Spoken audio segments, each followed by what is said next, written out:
The modern media landscape can make it seem like there are no more secrets, but when you're a Kennedy, the usual rules don't apply. From philandering husbands to deadly accidents, these are some of the family's biggest secrets.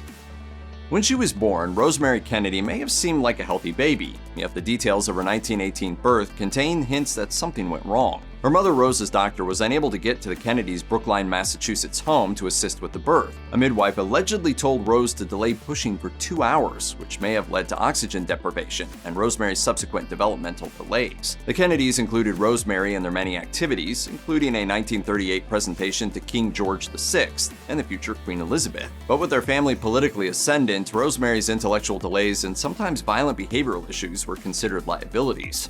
You cannot underestimate Joseph Kennedy's ambition in 1938. Would people elect a Kennedy if they knew about Rosemary, who made the family look as if they contained a hidden genetic flaw? Even decades later, Rose would only vaguely mention her daughter's condition, telling an interviewer, "Rosemary's mind is gone completely. That was due to an accident, which I don't really discuss." That so-called accident happened in 1941 when Rosemary's father, Joseph Kennedy, arranged for her to receive a lobotomy, cutting into the frontal lobe of her brain. The procedure, which effectively cut off communication between Rosemary's frontal lobe and the rest of her brain, was meant to make her easier for the family, specifically her father Joe, to control. Instead, it stole 23-year-old Rosemary's ability to walk or communicate. Until her 2005 death, she was confined to institutions and was largely ignored by her family until her final years. As to the extent of Rosemary's so-called intellectual disabilities, that's controversial in itself. At the very least, a lobotomy was an extreme measure to fix whatever Joe Kennedy thought was wrong with his daughter.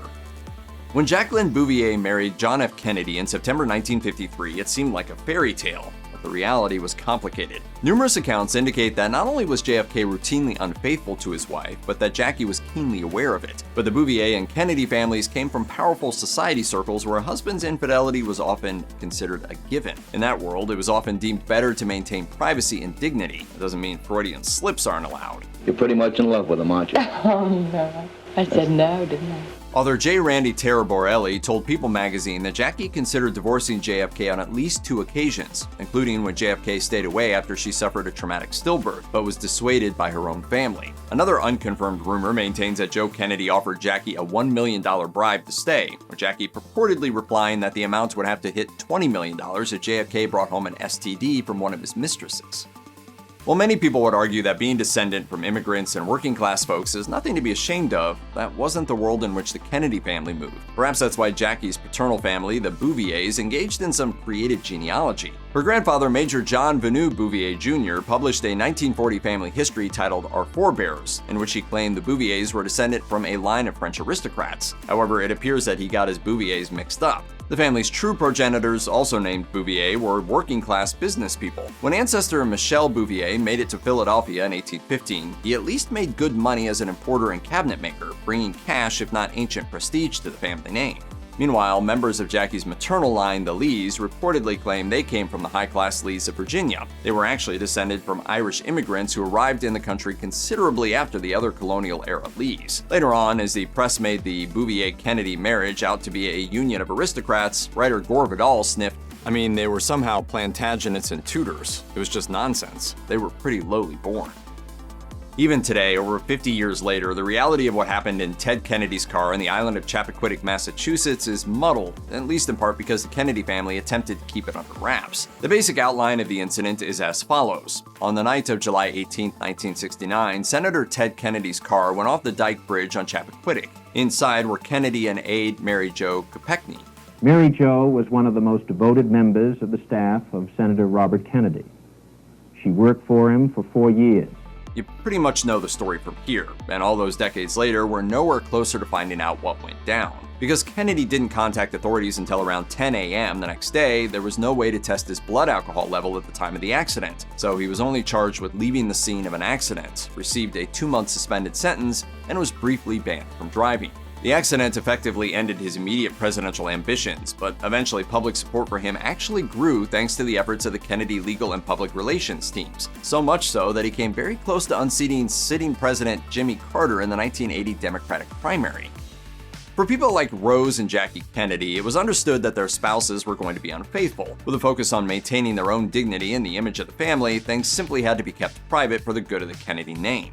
If Jackie didn't know that she wasn't just marrying a person, but a family before the wedding, she definitely learned during the planning process. That didn't mean Jackie always played by the rules. While in France, Jackie is said to have rather bluntly introduced White House staffer Priscilla Ware as the girl that's sleeping with my husband to a reporter, no less. Where sex was concerned, John F. Kennedy thought he was untouchable, invulnerable. In a 1964 oral history interview at the JFK Library, longtime JFK friend Kirk Lemoyne Billings recalled pulling Jackie aside on the night of President Eisenhower's first inaugural ball, saying, "I felt I should prepare her a little bit for what I felt were some of the problems that Jack might have in marrying at 35. She was going to have to be very understanding at the beginning, that he had never really settled down with one girl before." He concluded that Jackie had understood, though plausible deniability meant he didn't have to outright admit that JFK was having affairs. President Kennedy's assignations later came to allegedly include Marilyn Monroe, Marlene Dietrich, the possible mob-connected Judith Exner, and White House interim Mimi Alford.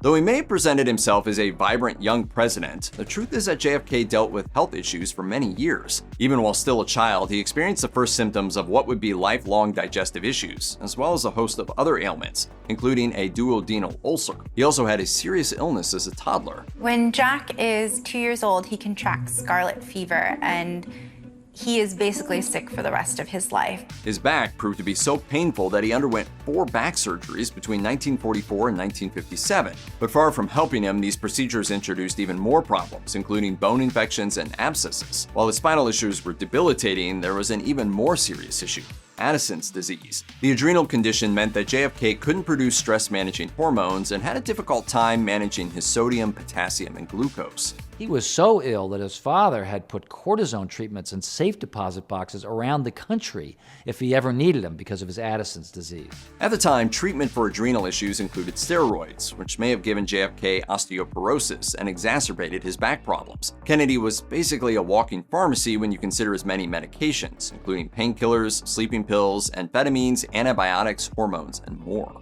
If the public knew how many medical problems he had, I think it would have destroyed his presidential ambitions.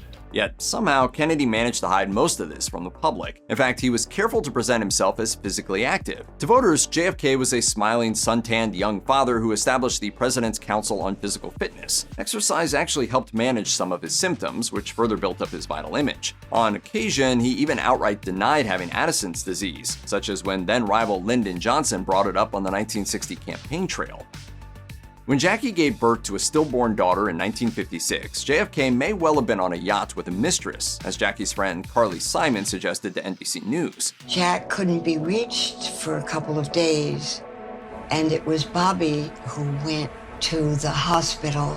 The reality was that JFK learned from his father how to treat women, and that would be poorly. Joe infamously carried on with actress Gloria Swanson, and his wife Rose appeared to look the other way. The Kennedy boys were just taking after dear old dad. Author Maureen Callahan told The Guardian that women who proved inconvenient to the family were often dismissed or publicly ridiculed in an attempt to keep up the Kennedy image. I can, at this time, emphatically state that my relationship with Jack Kennedy was of a close personal nature. These included former White House intern Mimi Alford Beardsley, who wrote a 2011 account of her alleged affair with JFK and was scorned by some book critics as a result, although her book sold well. This carried on to the following generation of Kennedys as well. Carolyn Bessette Kennedy, the wife of JFK Jr., was also often painted as a troubled and unreliable woman who tarnished her husband's image. That he was this crown prince and the sexiest man alive, and therefore she needed to do everything he said. Bessette's family later sued the Kennedy estate for damages over her and her sister's deaths in the 1999 plane crash that also killed JFK Jr. The legacy of Robert Kennedy's children is something of a tragedy: premature deaths, substance abuse, and bears. The Kennedy in the spotlight is Robert Kennedy Jr. It's no secret that RFK Jr. dealt with 14 years of substance use issues, beginning when he was just 15, which included an arrest for heroin possession in the 1980s. So I was an addict for 14 years.